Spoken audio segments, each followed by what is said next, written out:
Bueno, buenos días. Antes de comenzar y en lo que hacemos aquí unos ajustes técnicos, les quiero comentar, esta puede ser una experiencia nueva para muchos de nosotros. Entonces, yo sé que ustedes tuvieron la oportunidad de hacer varios ensayos con el sistema que estamos utilizando el día de hoy, que se llama AnyMeeting, pero quisiera nada más garantizar que ustedes saben cómo poder participar. El chiste de esto es que sea un evento interactivo. Entonces, en la parte superior de su pantalla, ustedes pueden ver, hay un micrófono, una cámara, luego la silueta de una persona que abajo dice Interact. Si ustedes hacen clic en esa persona, les van a salir una serie de opciones. Cuando encuentran una mano levantada, si ustedes presionan esa opción, les va a permitir hacer una pregunta a través de su teclado. Nosotros aquí tendremos la oportunidad de leer la pregunta y así poderles responder las dudas que ustedes puedan tener. Vamos a hacer primero la presentación, vamos a tener, espero que no dure más de 50 minutos, y después tenemos 1 hora para poder hacer preguntas y respuestas y a lo mejor enriquecer un poco el diálogo derivado de la presentación que vamos a dar hoy. Entonces, si tienen una pregunta específica sobre algo que estamos mencionando, los invito a hacerlo en ese momento. Si tienen un comentario o quieren enriquecer el diálogo, les pediría que se esperaran a la segunda mitad para poderlo hacer un poco más fluido. Entonces, vamos a empezar. Ustedes deben de estar viendo en su pantalla la presentación. Los objetivos del día de hoy son comprender y unificar los conceptos de paciente, activista, advocacy y cabildeo, comprender la importancia de involucrar pacientes y sobrevivientes en advocacy, conocer los principios y pasos de la advocacy y visualizar al paciente y a la organización como entes capaces de generar cambios. Estos no son conceptos nuevos para muchos de ustedes, sin embargo, es bien importante que arranquemos todos con una base igual. Por eso vamos a revisar los conceptos antes. Estoy segura de que muchísimos de ustedes ya se lo saben. Entonces, antes de entrar bien, queremos agradecerle a Lucero y a USEM la oportunidad que generó para todos nosotros a través de la gestión de estos webinars. Estoy segurísima que no solo beneficiarán a las personas que están conectadas hoy, sino también a muchas personas que van a ser capaces de verlos a través del canal de YouTube de USEM en un futuro. Entonces, ¿qué es el cabildeo o el lobby? Esto es gestionar de manera estructurada para ganar voluntades en torno a una causa en un cuerpo colegiado. ¿Qué sería esto? Por ejemplo, un cuerpo colegiado que es la Cámara de Diputados o la Cámara de Senadores. Nosotros, como comunidad de esclerosis múltiple, tenemos un punto que queremos hacer que avance en la agenda de la Cámara de Diputados o Senadores. Y entonces generamos un plan estructurado con acciones determinadas, bien planeadas, para llevar ese punto a esos tomadores de decisión y así posicionar nuestra causa. Entonces, todas las acciones que pertenecen a un plan estructurado para generar o impulsar un cambio, a eso le vamos a llamar cabildeo. ¿Cuáles son sus características? Trata de lograr cambios en el sistema y esos cambios son lo que nosotros queremos que suceda generalmente. Consta de actividades específicas y cortas, dirigidas a alcanzar objetivos de largo plazo. El cabildeo siempre tiene que ser planeado. Si nosotros hacemos acciones aisladas de algo que se nos ocurrió fantástico un día, va a tener un impacto así, de un día. Entonces, por eso necesitamos elaborar todo un plan que incluya diferentes actividades y acciones que nosotros vamos a ir haciendo para lograr posicionar nuestra causa y lograr ese cambio. Trae a la agenda cuestiones específicas. Probablemente si nosotros no hablamos de esclerosis múltiple en la Cámara de Diputados y en la de Senadores, probablemente nadie lo hará. ¿Por qué? Porque la comunidad que vive con esclerosis múltiple es la más interesada en que la situación que viven hoy sus pacientes y los familiares avance. Entonces, no es que sea nuestra responsabilidad, pero nosotros somos los que vamos a traer esa cuestión a la agenda pública. Se basa en la colaboración para lograr los cambios. Si yo voy sola a hablar con el diputado, luego voy sola a pararme en Secretaría de Salud y después voy sola a hablar con el director de mi hospital, probablemente gane algo para mí, pero no voy a generar un cambio en el sistema. Entonces, solo unidos y mostrando una fuerza y una masa crítica, vamos a lograr impulsar esos cambios. Utiliza herramientas como el cabildeo, el marketing social y la organización comunitaria. Entonces, todo lo que son redes sociales, las actividades uno en uno que podamos tener con legisladores o con tomadores de decisiones dentro de la Secretaría y la organización comunitaria. Eso mismo, ¿no? Que todos estemos persiguiendo ese fin común y no solo decidamos, sino que actuemos en conjunto. Entiende la toma de decisión como un asunto social. No podemos seguir pensando que las decisiones que se toman en la Cámara de Diputados o en la Secretaría de Salud o en Los Pinos son decisiones políticas. Todas las decisiones que nos afectan son asuntos sociales. Y por lo mismo, nosotros no solo tenemos derecho, sino debemos de participar de ellas. Busca influenciar tomadores de decisiones y lograr políticas, programas y asignación de recursos que beneficien a la población que participa en el proceso. Lucero habló muy bien hace unos momentos acerca de todo el esfuerzo que USEM y algunos otros de ustedes han realizado para poder lograr la cobertura de la esclerosis múltiple a través del Fondo de Gastos Catastróficos. Eso son justamente actividades de advocacy. ¿Cuáles son las metas? La meta es influenciar en la toma de decisiones de las políticas públicas. ¿Cómo? Educando a los tomadores de decisiones. Por eso el foro que se realizó el año pasado era de tanta importancia, porque los legisladores vienen de muchos ámbitos profesionales distintos. Si bien hay médicos, también hay ingenieros y hay arquitectos y hay abogados, hay gente que se dedica a muchas cosas diferentes que no necesariamente tienen que ser expertos en todas las materias en las que ellos legislan. Queda en nosotros hacerles conocer nuestra causa, su importancia y sus características. Reformar o crear nuevas políticas, leyes y presupuestos.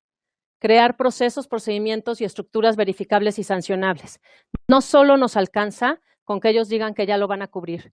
Tenemos que crear los mecanismos e impulsar para que se creen organismos públicos que sancionen, verifiquen y monitoren que esos recursos que nosotros ya logramos sean asignados y sean utilizados realmente para la causa por la que nosotros estamos luchando. Y empoderar al individuo para que defienda sus derechos y necesidades. Y este va a ser el principal punto en el que nos vamos a enfocar el día de hoy. ¿Qué podemos cambiar a través de la advocacy? Podemos cambiar políticas públicas, leyes, reglamentos y normas, asignación y utilización de recursos, acceso a servicios, acceso a tratamientos, reducir disparidades y marginación, y quitar el estigma y modificar la opinión pública.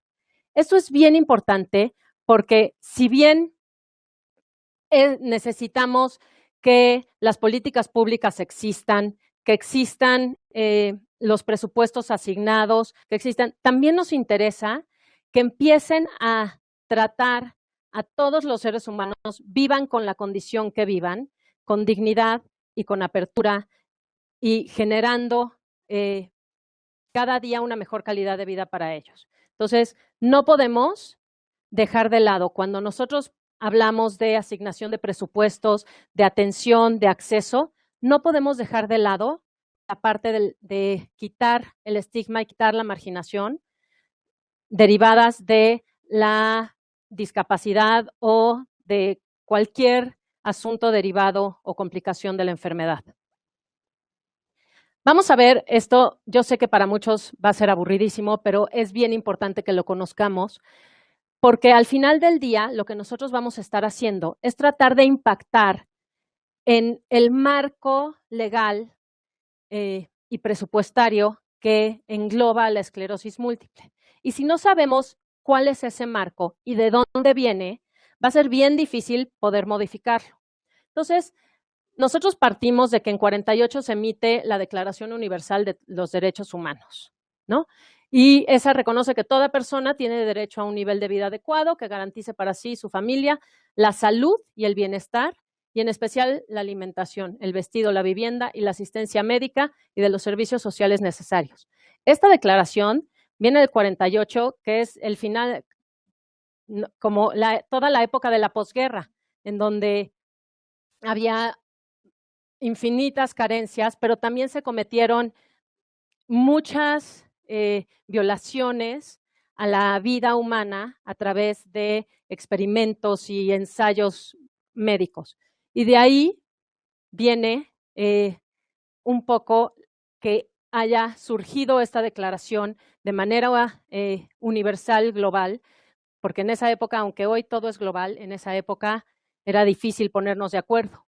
Después en México, a partir de 83, se adiciona al artículo 4, que es el que defiende el derecho a la salud, se cambia la redacción y se habla de protección de la salud. Y ahí ese es un punto bien importante, porque es diferente de que te digan que tienes derecho a la salud a que tienes derecho a la protección de la salud. El Estado, a partir de ese momento, está obligado a protegernos y a proteger el ambiente en el que vivimos y a proteger nuestra salud. Quiere decir que si yo tengo un problema de salud, también él está obligado a procurar que eso esté bien atendido. Y finalmente, en el 2001, bueno, finalmente en esta relatoría muy breve, se expide la Carta de los Derechos del Paciente, que a continuación vamos a ver. Bueno, el orden del marco legal que engloba a la salud, empiezan los acuerdos internacionales, de ahí la Constitución, la Ley General de Salud,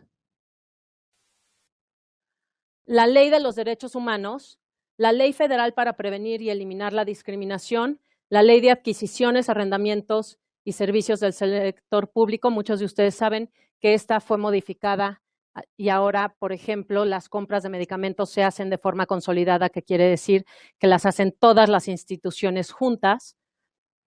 La Ley Federal de Responsabilidades Administrativas de los Servidores Públicos, las normas oficiales, la Ley de los Institutos Nacionales de Salud y finalmente la Ley del IMSS, la Ley del ISSSTE y las leyes de los estatutos de salud estatales. Carta de los pacientes. La primera es recibir atención médica adecuada. Esto está definido como que el paciente tiene derecho a que la atención médica se le otorgue por personal preparado, y nosotros sabemos que especialistas para esclerosis múltiple, por ejemplo, los neurólogos que hay en el país no necesariamente alcanzan, ni todos están preparados para atender esta condición. Entonces, la atención médica por personal preparado de acuerdo a las necesidades de su estado de salud y a las circunstancias en que se brinda la atención, así como a ser informado cuando requiera referencia a otro médico. Recibir trato digno y respetuoso. No somos el número que hay en nuestro carnet. No somos nada más, ay, es la que viene todas las semanas por su medicamento. No. Somos personas humanas, únicas, irrepetibles y merecemos un trato digno siempre. El paciente tiene derecho a que el médico, la enfermera y el personal que le brindan atención médica se identifiquen y le otorguen un trato digno con respeto a sus convicciones personales y morales, principalmente las relacionadas con condiciones socioculturales, de género, de pudor, bien importante, y a su intimidad, cualquiera que sea el padecimiento que se presente y se haga extensivo a los familiares o acompañantes. Muchas veces, pacientes de todos los sistemas nos han externado que, sí, reina, póngase esta bata, y entonces en bata te dejan a medio pasillo, no sé cuánto tiempo, ahí no están respetando ni tu pudor ni tu intimidad, ¿no? Por ejemplo. Entonces, es bien importante que nosotros conozcamos estas cartas, porque en la medida en que nosotros conozcamos cuáles son nuestros derechos, nosotros también los vamos a poder hacer exigibles. Recibir información suficiente, clara, oportuna y veraz. La información médica que se refiere a mí es mía y me la tienen que dar a mí primero y a nadie más. Y tiene que ser cierta, tiene que ser clara y si yo no entendí algo, me la tienen que repetir y explicar. El paciente o en su caso el responsable tienen derecho a que el médico tratante les brinde información completa sobre el diagnóstico, pronóstico y tratamiento. Se exprese siempre en forma clara y comprensible. Se brinde con oportunidad, con el fin de favorecer el conocimiento pleno del estado de salud del paciente y sea siempre veraz y ajustada a la realidad. Tenemos el derecho a decidir libremente sobre nuestra atención, sobre la atención que recibimos. El paciente, o en su caso el responsable, tienen derecho a decidir con libertad, de manera personal y sin ninguna forma de presión, aceptar o rechazar cada procedimiento diagnóstico o terapéutico ofrecido, así como el uso de medidas extraordinarias de supervivencia en pacientes terminales. Yo sé que en este momento hay muchas personas que leen esto y dicen, claro, es que si eres tú la paciente que va y se atiende en la clínica donde yo me atiendo, sabes perfectamente bien que a mí no me van a hacer caso si yo digo que prefiero otro medicamento en lugar del que me están dando, o que quiero una segunda opinión, o que por qué necesito llevar tantos estudios. Lo entiendo y sin duda es una lucha que entre todos tenemos que librar. Solo va a cambiar la situación de los pacientes en la medida en la que conozcamos nuestros derechos y los hagamos exigibles. ¿Va a ser fácil? No, de ninguna manera. Vamos a sufrir en el camino, probablemente, porque siempre nos vamos a encontrar con alguien dispuesto a escuchar y dispuesto a ayudar, pero también siempre nos vamos a encontrar con alguien que no quiere el cambio, que es el Dios rey absoluto de esa clínica y de ese consultorio y no está dispuesto a escuchar una sola palabra de lo que el paciente le dice. Lo más importante es que nosotros conozcamos nuestros derechos y con esos derechos en nuestra mano, conozcamos los caminos y los vehículos que tenemos para poder exigirlos y para poder lograr que ese doctor que hoy no acepta que el paciente prácticamente ni lo vea a los ojos de igual a igual, cambie y entienda que el proceso de vivir con la enfermedad es nuestro y no suyo. Otorgar o no su consentimiento válidamente informado. Siempre que vamos a ser sometidos a un tratamiento, a un procedimiento, nosotros tenemos que dar ese consentimiento. Y no puede ser que llegaron 5 minutos antes a ponernos un papel que teníamos que firmar. Nosotros tenemos que tener toda la información de qué tengo, qué me van a hacer, por qué me le van a hacer eso. Y si estoy de acuerdo, entonces firmar el documento. Sé que hoy la realidad no es esa. Va a ser una lucha de todos nosotros. Y sí, sé que no va a ser fácil, pero de verdad los invito a que poco a poco, día a día, en la medida de sus posibilidades, hagan exigibles todos los derechos que están asentados en esta Carta de los Pacientes. Ser tratado con confidencialidad. Mi caso, a no ser que yo dé mi autorización, no le compete a nadie. No es plática del café del doctor cuando está en su receso, no es plática con alguien que me conoce, pero que el doctor se encontró. Y si lo van a presentar en un congreso médico porque soy un caso fantástico, me tienen que preguntar primero. Y no tienen que enseñar mi cara, no tienen que enseñar nada mío, a menos que yo lo autorice. El paciente tiene derecho a que toda la información que exprese a su médico se maneje con estricta confidencialidad y no se divulgue más que con la autorización expresa de su parte, incluso la que derive de un estudio de investigación al cual se haya sujetado de manera voluntaria, lo cual no limita la obligación del médico de informar a la autoridad en los casos previstos por la ley. Contar con facilidades para contar con una segunda opinión. Tenemos derecho a una segunda opinión y no nos pueden poner barrera. El paciente tiene derecho a recibir por escrito la información necesaria para obtener una segunda opinión sobre el diagnóstico, pronóstico o tratamientos relacionados con su estado de salud. Recibir atención médica en caso de urgencia. Cuando está en peligro la vida, un órgano o una función, el paciente tiene derecho a recibir atención de urgencia por un médico en cualquier establecimiento de salud, sea público o privado, con el propósito de estabilizar sus condiciones. No importa de qué sistema de salud sean ustedes afiliados, si ustedes tienen una emergencia médica, pueden y deben de ir al hospital más cercano donde tengan todo para atenderles y los tienen que recibir por ley. Contar con su expediente clínico. Un expediente clínico que deberá cumplir con la normativa aplicable y cuando lo solicite, obtener por escrito un resumen clínico veraz de acuerdo al fin requerido. Esto se relaciona íntimamente con la segunda opinión. El expediente clínico es propiedad mía, no de mi médico, no de mi clínica.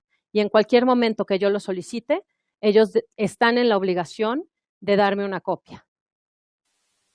Ser atendido cuando se inconforme por la atención recibida.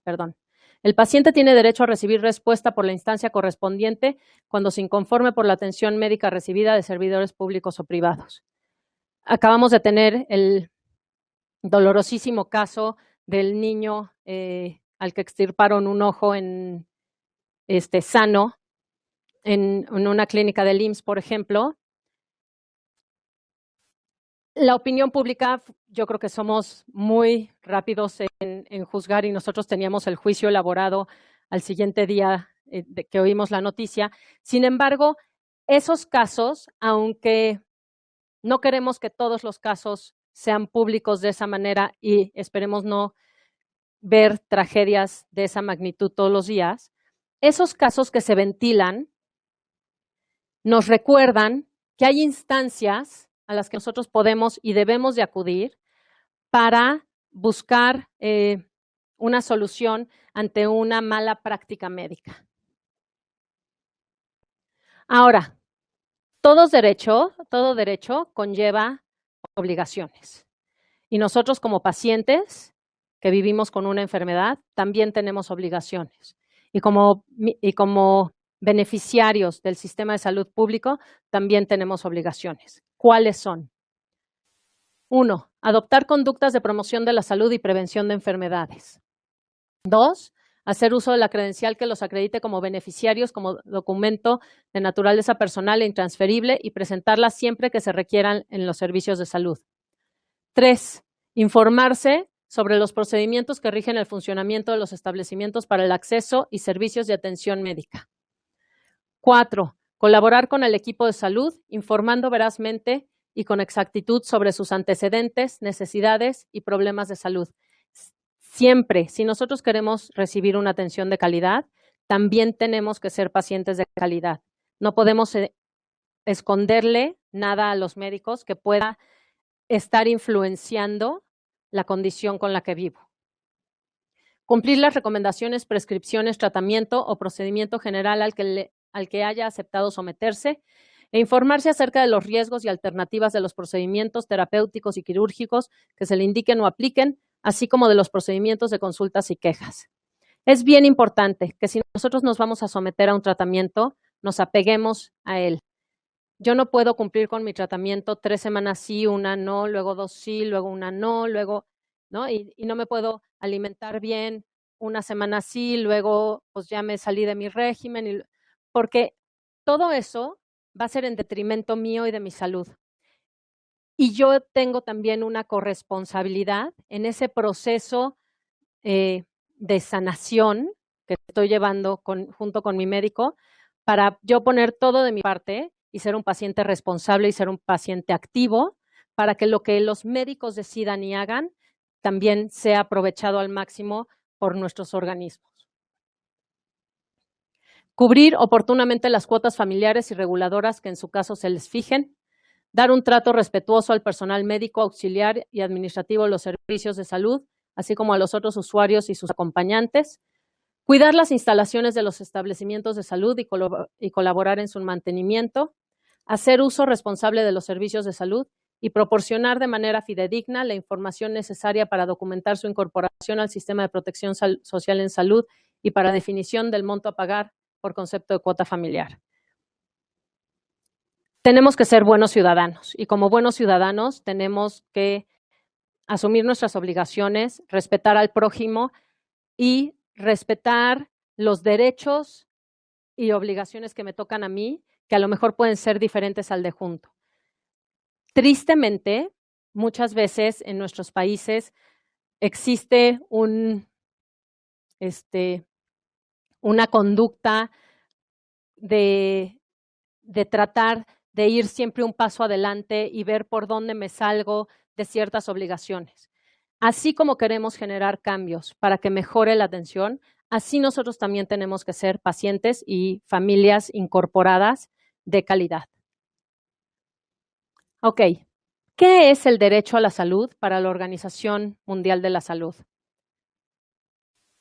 El derecho a la salud se divide en dos partes, uno en disponibilidad y la otra en accesibilidad.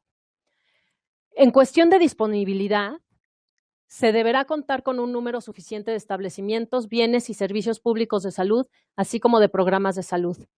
¿Esto qué quiere decir?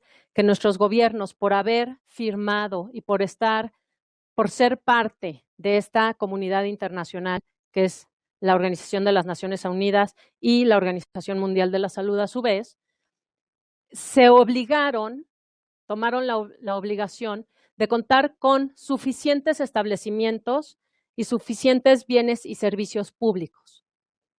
Y la parte de accesibilidad, que dice que los establecimientos, bienes y servicios de salud deben de ser accesibles a todos. Y esta accesibilidad se mide en 4 dimensiones.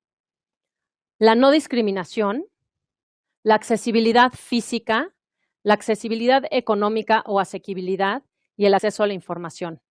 Yo recuerdo a muchos de ustedes hablando acerca de la accesibilidad física en muchos de nuestros hospitales que tienen de pronto tianguis en las banquetas y vendedores ambulantes y faltas de rampas. Y si no hay eso, no estamos cumpliendo. Ahí tenemos un punto que no solo podemos, sino debemos trabajar y exigir. ¿Qué es la aceptabilidad? Todos los establecimientos, bienes y servicios de salud deberán ser respetuosos de la ética médica y culturalmente apropiados, a la par que sensibles a los requisitos de género y el ciclo de vida. Si llega una persona que habla una lengua indígena a la clínica que le corresponde, en esa clínica debería de haber alguien que le pueda hablar en lengua indígena, en su lengua, y traducir en caso de que sea necesario lo que le está diciendo su médico, por ejemplo. Calidad. Los establecimientos, bienes y servicios de salud deberán ser apropiados desde el punto de vista científico y médico y ser de buena calidad. No tenemos que exigir que nuestros médicos estén al día, que los servicios que se ofrecen estén al día, que estemos recibiendo el mejor medicamento para nuestra enfermedad a ese día. Entonces, ¿por qué vamos a hacer advocacy? ¿Por qué nosotros nos vamos a meter en esto encima de todas las cosas con las que ya lidiamos día a día? ¿Por qué? Porque queremos mejorar el acceso, la calidad, disminuir la proporción que hay entre incidencia y discapacidad, conocer la realidad que enfrenta el país y cambiar la realidad para las próximas generaciones. Y esto es bien importante. Generalmente, la paciencia se agota y es bien importante que sepamos que hacer advocacy es un plan a futuro y que muy probablemente nosotros no veamos todos los frutos del trabajo que estamos haciendo, pero sí podemos tener la satisfacción de que la vida de una persona diagnosticada con esclerosis múltiple en México dentro de 20 años no va a ser la misma que la que tuve yo hoy, ¿no? ¿Por qué? ¿Por qué los pacientes? Vamos a hacer advocacy, pero ¿por qué un movimiento de pacientes? ¿Por qué no hacen advocacy pues, otros a los que les interesa, ¿no? Un paciente o una persona que vive con esclerosis múltiple pone una cara, da un rostro a las cifras. no hablamos nada más en genérico de cuántos casos hay y cuáles son las complicaciones que derivan. No, tienen una cara, tienen historias, tienen familias, tienen la experiencia de primera mano. Pueden mover mentes y corazones más allá de lo que podríamos hacerlo cualquiera de nosotros que fuéramos a hablar cualquier día con ellos. Y representan la realidad innegable. A mí me pueden decir, María Elena, estás exagerando. A ustedes no, porque ustedes viven y son prueba fehaciente de que esa realidad existe en nuestro país. ¿Por dónde empezamos?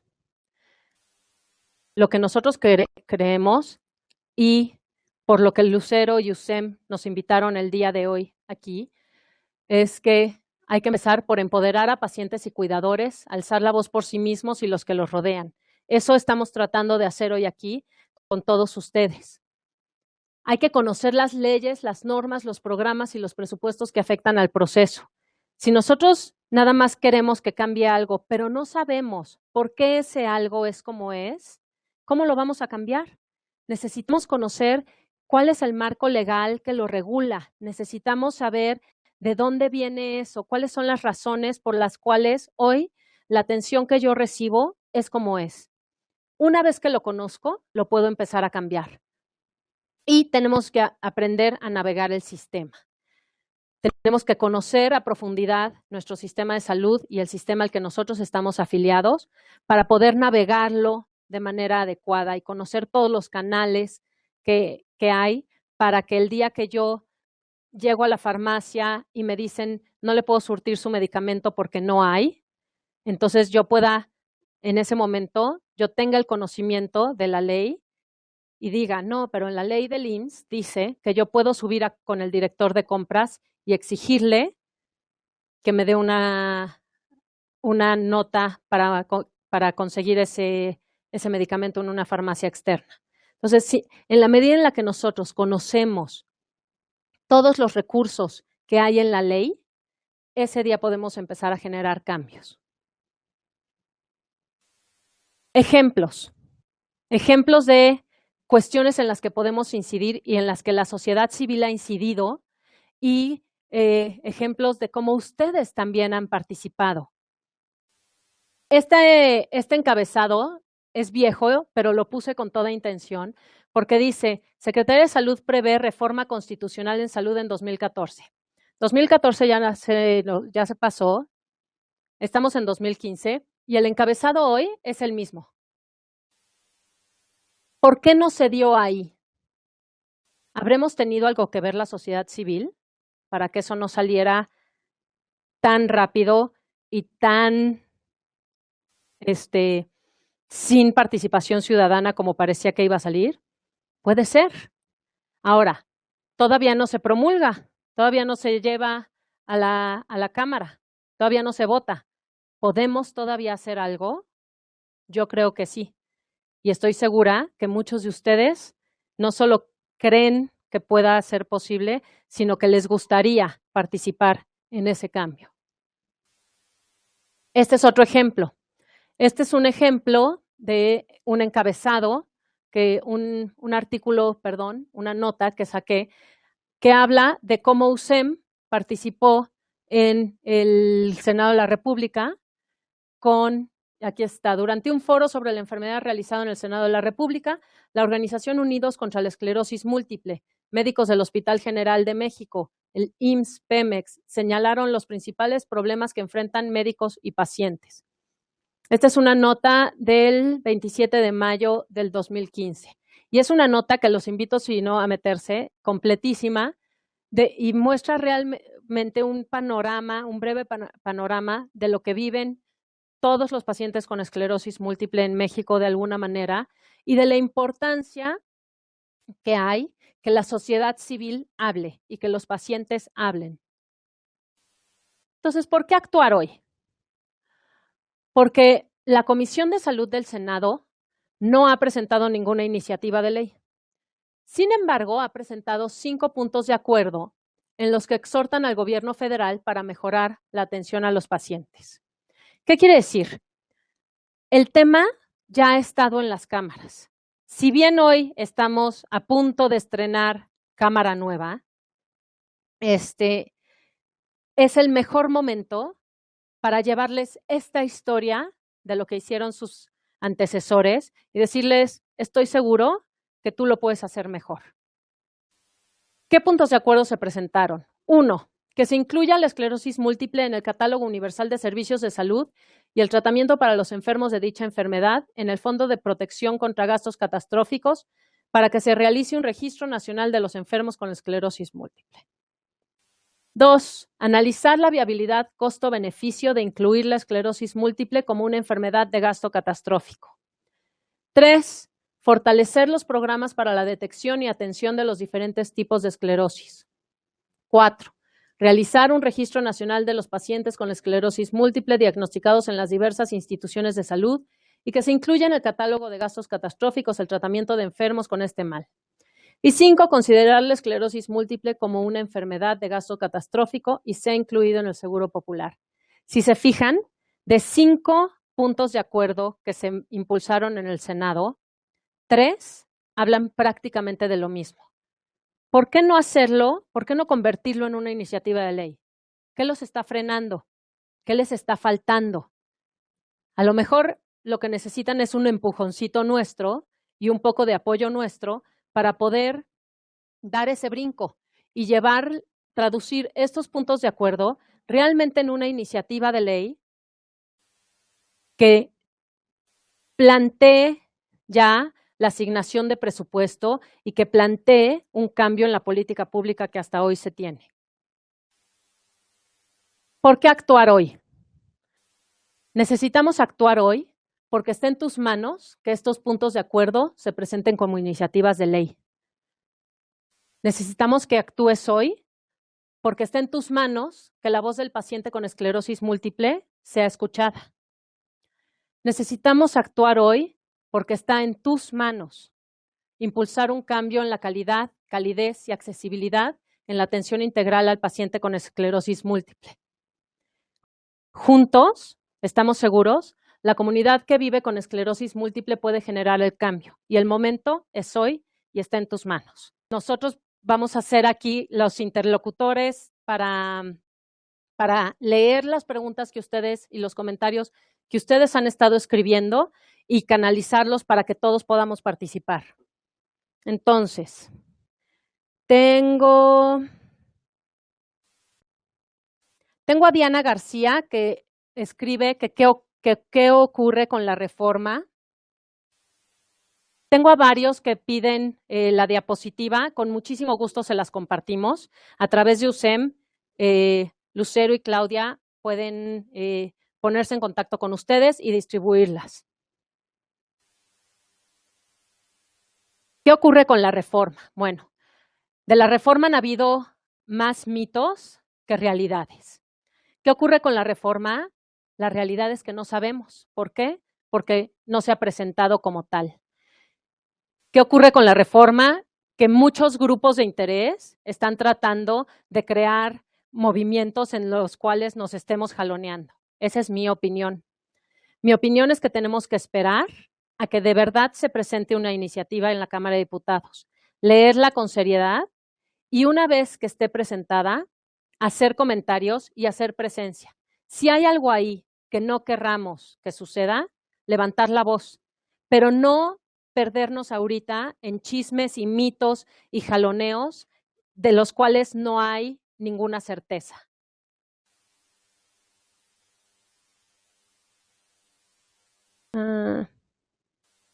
Híjoles, Javier Aguirre nos pregunta que por qué no llega el Copaxone y solo llega el Provoiglat.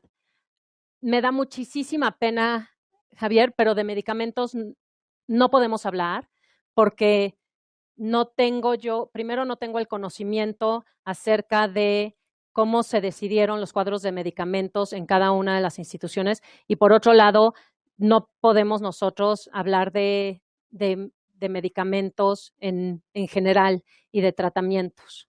Me dicen por aquí que no es que no llegue, sino que tienen la misma clave. No lo sé. Puede ser. Claro. También Lucero me comenta con toda claridad que en la próxima webinar que va a hablar acerca de farmacovigilancia, se pueden explorar más a fondo las preguntas acerca de los medicamentos y la diferencia entre una sal y otra y todo lo que en ese respecto pueda surgir. A ver, aquí, en el hospital que se atiende a mi pareja nos dan 4 meses con Probioglat y otros 2 con Copaxone. Entonces debe ser eso que me comentaron, que porque tienen la misma clave. Esa es una inquietud que muchos pacientes han externado, que a pesar de que el tratamiento que les mandan es uno, hay varios medicamentos con la misma sal que comparten desafortunadamente la misma clave. Entonces, eso en la farmacia los vuelve plenamente intercambiables. Han habido iniciativas de grupos de pacientes por pedir un cambio en la ley de adquisiciones, pero esto sí sería una labor titánica. En donde se pueden meter los pacientes, claro que se pueden meter los pacientes, pero sí sería una labor titánica porque no es una cuestión de nada más cambiar el registro, sino es una cuestión de mucho más atrás, de cambiar la ley de compras.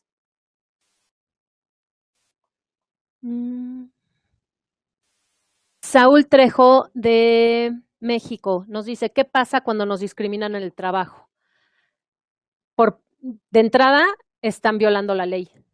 Hay que acercarse a la CONAPRED, hay que acercarse a la Comisión Nacional de Derechos Humanos. Ahí también hay que acercarse a los medios de comunicación, porque yo creo que está en el interés de todos que no haya discriminación, ni laboral, ni de acceso, derivado de una condición con la que se vive. Eric, es cierto lo que dices. Eric dice que ha pedido que solo les den Copaxone y que el director del hospital dice que no está en sus manos. Es cierto. Tristemente, probablemente el director del hospital tampoco esté de acuerdo con esos intercambios. Como te comento, viene de la ley de compras, en donde todos los medicamentos que tienen una misma sal entran con un mismo número de registro y entonces así se surten en las farmacias. Tristemente, no está en las manos del director del hospital, pero el director de los hospitales o los directores podrían ser aliados nuestros en esa lucha si decidimos impulsarla. Buenos días, nos dice Madeleine Juárez de México. Yo quisiera saber algo. Mi pensión por enfermedad quedó muy baja mensualmente, es solo de 2,100 pesos mensuales. ¿Habrá alguna manera de incrementarla? La verdad no lo sé. La pensión, hasta donde yo conozco la ley, está basada en un porcentaje del último salario con el que cada uno de nosotros cotizamos al momento de dejar de trabajar. Entonces, no sé cuál sea tu caso. Si tienes dudas, sí te invito a que te acerques a Trabajo Social del Instituto Mexicano del Seguro Social o del ISSSTE, de donde estés pensionada, para que puedas revisarlo con ellos o en su defecto, hay abogados muchas veces que donan su tiempo en las diferentes asociaciones. Entonces, probablemente puedas encontrar una ONG que tenga asesoría legal y que te puedan ayudar a ver esto. Lucero habla acerca del cambio de medicamentos, que si tuvieron un evento adverso con un medicamento contra el otro, hay que reportarlo en COFEPRIS. COFEPRIS tiene una línea de farmacovigilancia a través de la cual nosotros podemos, como pacientes, reportar eventos adversos. Saúl Trejo, ya no me dan el Abonex, ahora me dan Juntab u otros 2 genéricos, me parece que con mejor calidad. ¿Hay consecuencias por ir brincando de medicamento en medicamento? Me da muchísima pena, Saúl, no te voy a poder yo contestar esa pregunta, lo guardamos para el webinar de farmacovigilancia. Héctor ya le contestó que sí hay consecuencias. Esto está buenísimo. Está muy, así me gusta que participen.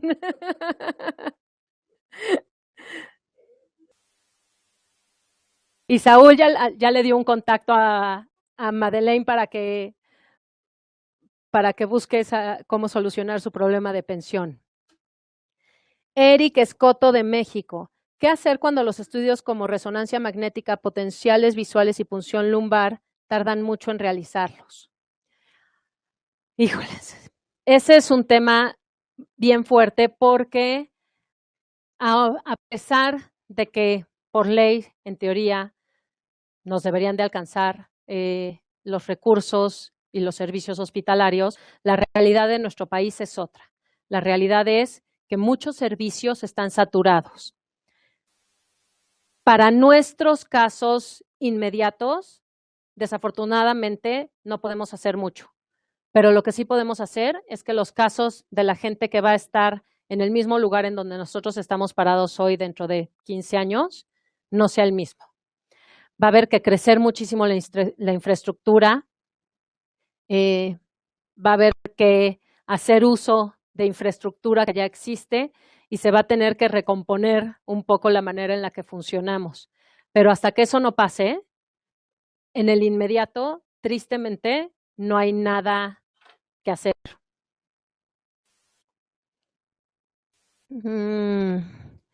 Héctor, en cuanto a farmacovigilancia, los reportes cobran mayor peso si se reportan con evaluación médica, es decir, si al reportar mencionamos que un médico ya confirmó que hay relación causal con el medicamento en cuestión. Gracias, Héctor. Amelia Alfaro de México. Hola, estamos aquí desde USEM varios pacientes. Nos gustaría si pudieran ahondar un poco sobre los argumentos que podemos dar para que se nos respeten nuestros derechos en los hospitales, porque cuando vamos con el doctor, muchas veces no nos hacen caso. ¿Con quién podemos hacer una denuncia o queja? Bueno, nos encantaría decir que hay que ir subiendo escalón por escalón. La realidad es que en muchos hospitales ese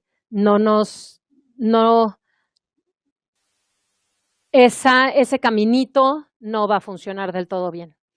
Entonces, sin duda, trabajo social tiene que estar informado sobre los problemas que estamos viviendo y sin duda, la dirección médica del área a la que estamos yendo tiene que estar informada. Ahora, estar informado y presentar no es que yo llegue a platicar con el director. Hay que elaborar una carta formal, hay que documentar el caso, qué pasó, cuándo, con qué médico, en qué turno, todos los incidentes que podamos haber sufrido. En todos los hospitales hay un buzón de quejas, pero no solo la dejen ahí. Lleven una copia a trabajo social, lleven una copia a la oficina del director médico del área y lleven una forma a la oficina del director general.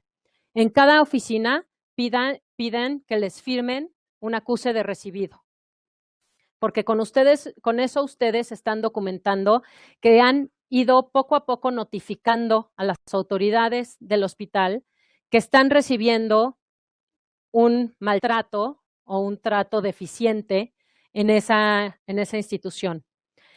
Esto no quiere decir que les van a hacer caso de inmediato, pero están construyendo un caso con el que van a poder hacer. Ahora, si esto crece, entonces pueden ir al CONAPRED, al CONAMED, claro, perdón, pueden ir a la Comisión Nacional Médica, de Arbitraje Médico, pero no dejen de ir también hagan la chamba completa. Déjenselos a todos los que puedan estar involucrados en la cadena superior de mando y hagan uso de la CONAMED. A la CONAMED yo llegaría solo en cuestiones de una mala práctica médica, porque es muy diferente un maltrato o una falta de atención cotidiana en el hospital, que se tiene que corregir, pero se tiene que corregir internamente, que un caso de arbitraje médico en el cual estamos hablando puramente de mala práctica médica.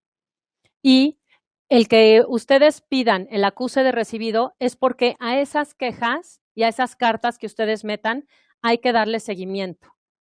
No es meter la carta y esperar a que las cosas cambien. Hay que ser como cuchillito de palo y dar seguimiento a las cosas. A ver, ¿qué tipo de quejas podemos levantar en la CONAMED? Héctor Romo, ¿cómo podemos utilizar la CONAMED a nuestro favor? Como les decía, la CONAMED tiene más que ver con situaciones de mala práctica médica, en donde realmente hubo un error médico en la atención que nos brindaron. Entonces, toda la parte de medicamentos y todo lo que hemos estado hablando de si nos dan el medicamento de un lado o el otro o así, eso no es competencia de la CONAMED. Competencia de la CONAMED es por estrictamente mala práctica médica, un mal diagnóstico, una mala decisión del tratamiento, una mala intervención quirúrgica. Esos son los temas de la CONAMED.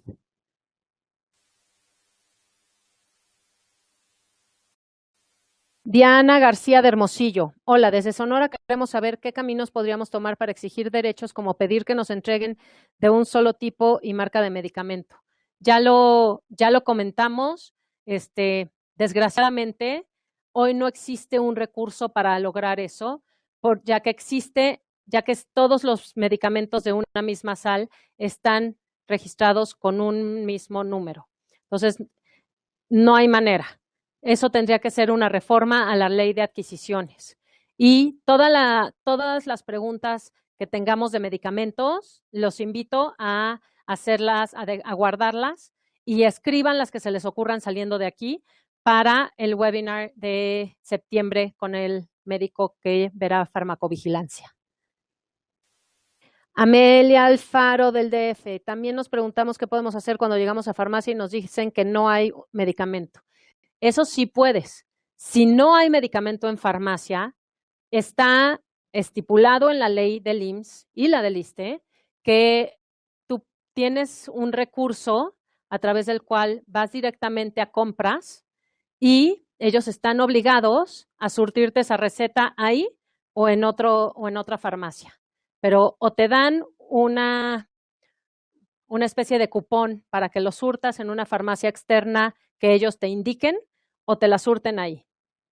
Pero eso sí está en la ley del IMSS y del ISSSTE y yo los invito a que lean la ley. Yo sé que es tediosísimo, pero de verdad los invito a que conozcan el marco que regula la atención que ustedes reciben en el sistema de salud al que pertenecen. ¿En qué lugares de México se está investigando sobre esclerosis múltiple? La verdad no lo sé. Sé que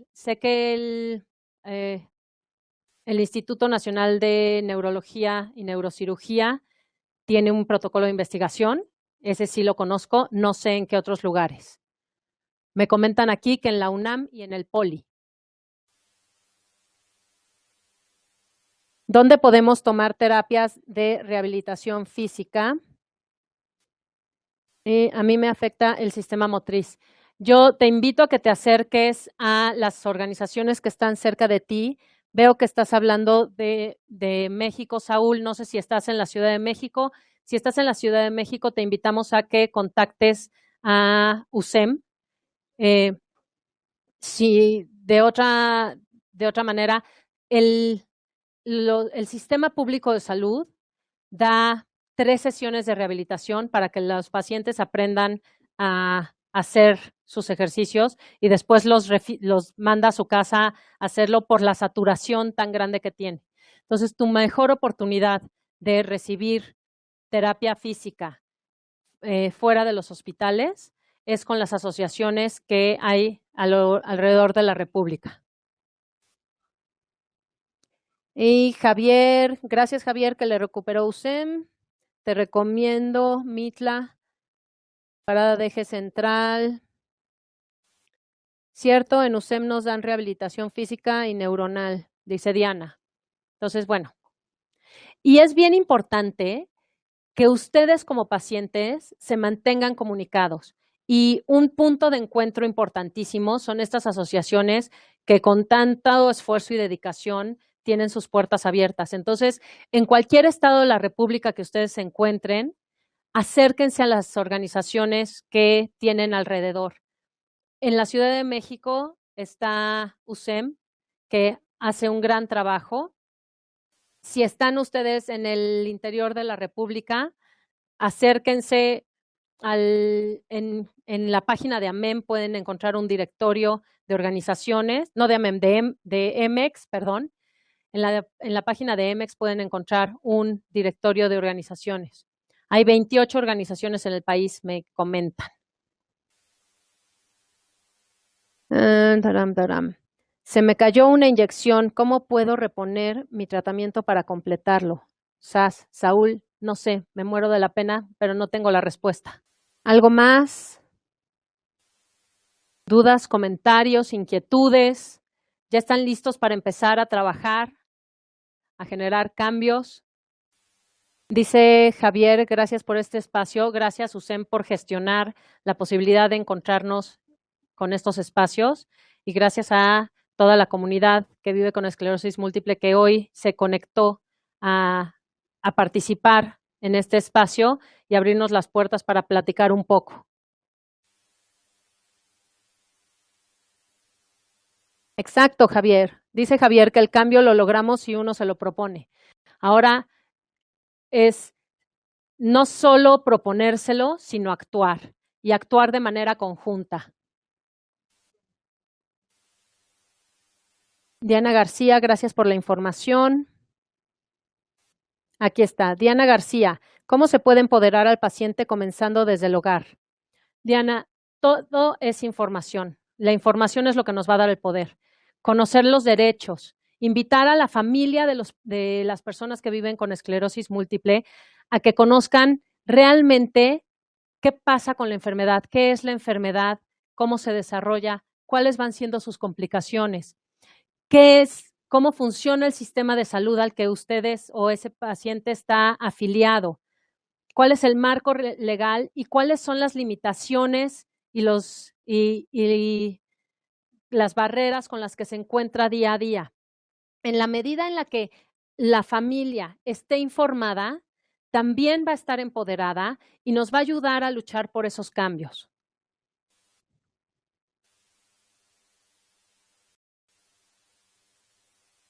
Los invito a todos a que hablen acerca de de este espacio que estamos teniendo aquí, que utilicen las redes sociales, Twitter, Facebook o lo que ustedes manejen para hacer crecer cada día más esta comunidad.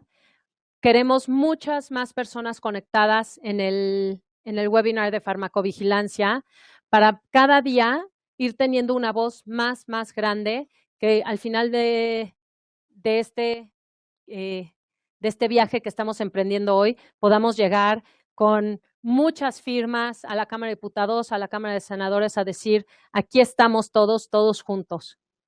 Pueden usar hashtag o gato esclerosis múltiple.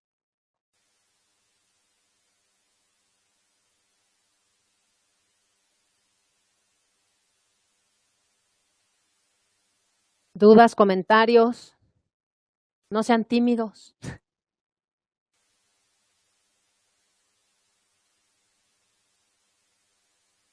Si al terminar esta sesión se quedan con alguna duda o con alguna inquietud, lo pueden canalizar a través de USEM y si es una duda que nosotros podemos contestarle, con gusto lo haremos, y si es una duda para la organización, ellos mismos la atenderán.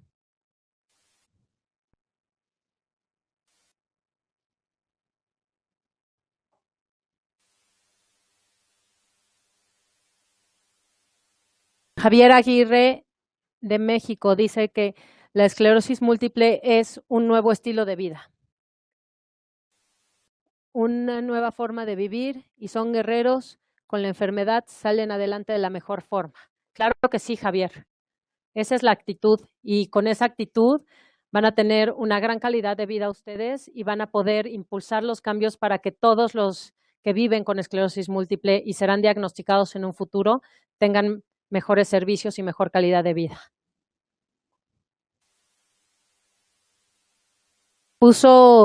Escribió Begoña por ahí la dirección de correo electrónico de USEM para que tomen nota.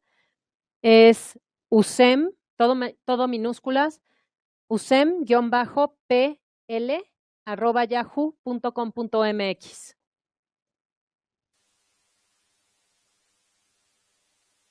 Si alguno de ustedes tiene inquietud de aprender acerca de algún otro tema relacionado o con la enfermedad o bien con las maneras de generar cambios, también escríbanle a USEM. Quizá tengan la oportunidad de gestionar nuevos encuentros.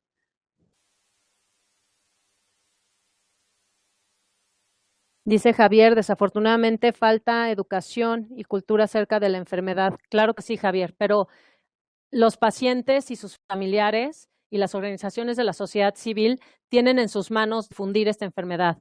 Ustedes pueden lograr que la esclerosis múltiple tenga una voz más amplia y sea escuchada más y sea conocida más, y esto poco a poco va a ayudar a disminuir la discriminación, a quitar el estigma y abrir nuevos espacios de vida social, laboral y familiar para todas las personas que viven con esclerosis múltiple hoy.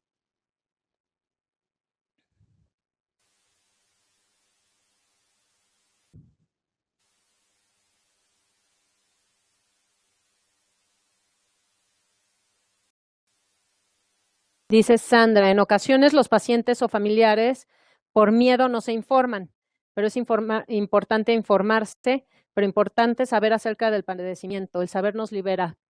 Coincido contigo plenamente, Sandra.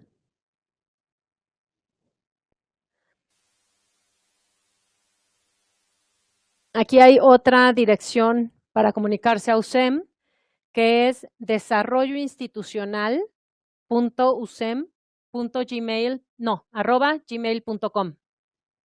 Entonces, se las repito, todo en minúsculas, desarrolloinstitucional.usem@gmail.com.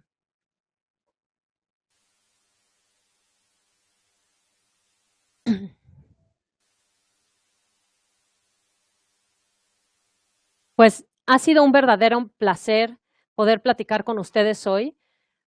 Para mí este espacio fue increíble. Espero que para ustedes haya sido también enriquecedor. Les recuerdo que la próxima webinar es el 10 de septiembre. El tema es farmacovigilancia. Los invito a que hagan propaganda, a que inviten a sus conocidos y familiares. Regístrense, por favor, es bien importante.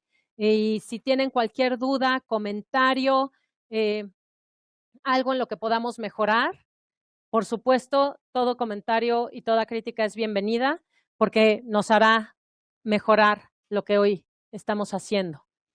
Habrá una encuesta ahorita al terminar el evento. Los invito a llenarla, por favor, porque eso a nosotros nos permite hacer las cosas de la mejor manera para todos ustedes.